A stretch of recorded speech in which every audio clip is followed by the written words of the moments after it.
हाँ भाई, पढ़ाई बढ़िया चल रही है। फिर भी अगर कोई कमी है तो मैड गुरु कोचिंग क्लासेस आप लोगों के लिए कमी को पूरा करना चाह रहा है। जैसे कि आपका फर्स्ट एड का एक टॉपिक है, छोटा सा टॉपिक है लेकिन रेगुलर पूछे जाने वाला टॉपिक है, जिस पर मैं बात करूंगा हीट स्ट्रोक। देखो, हीट स्ट्रोक जनरली लू लग जाना या हाइपरथर्मिया हम बोलते हैं, जहां पर आपको पता है कि शरीर का तापमान 103 डिग्री फ़ारेनहाइट से अगर ज्यादा हो जाता है बेटा, तो उसे हाइपरथर्मिया या हीट स्ट्रोक बोलते हैं। जिसके पीछे कारण बहुत से हो सकते हैं, जैसे एनवायरमेंटल कॉज हो सकता है, आपके एटॉमिक रेज वगैरह हो सकती है, इलेक्ट्रिक शॉक वगैरह हो सकता है। ये सारे के सारे कारण जो हैं हीट स्ट्रोक को लीड करते हैं। अब एग्जामिनर आपसे कई बार प्राथमिकताएं पूछता है, फर्स्ट एड के बारे में आपको बोलता है, तो आपका सबसे पहला फोकस, जैसे मैं आपको यहां पर बताऊं कि अगर किसी भी पेशेंट को हीट स्ट्रोक होता है तो पहला पॉइंट आपको समझ में आना चाहिए टेम्परेचर।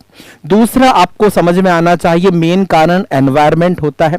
अब ये प्राथमिकताएं हैं जो आपको पता हो। जैसे सबसे पहले अगर एग्जामिनर कहता है कि प्रायोरिटी नर्सिंग एक्शन या priority in first aid, as a first aid के रूप में आप क्या करते हैं, तो फर्स्ट एड के रूप में सबसे पहले जो भी कारण है, जड़ है, उस सोर्स से पेशेंट को दूर लाना है। पहला पॉइंट आप जरूर से जरूर ध्यान दें।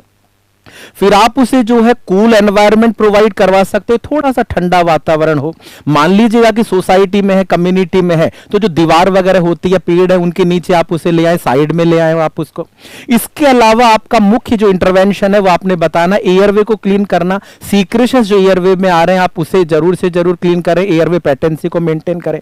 इसके अलावा कोल्ड स्पंजिंग कॉन्ट्राइंडिकेटेड है, आपने प्रोवाइड करवानी है टैपेड स्पंज, जो कि मोस्ट इंपॉर्टेंट पॉइंट है जो आपने ध्यान देना है, क्योंकि कोल्ड स्पंजिंग करने से पेशेंट को निमोनिया के चांसेस सबसे ज्यादा बनते हैं। इस बात को जरूर ध्यान देना, बहुत इंपॉर्टेंट टॉपिक है आपके एग्जाम पर्पज से बेटा।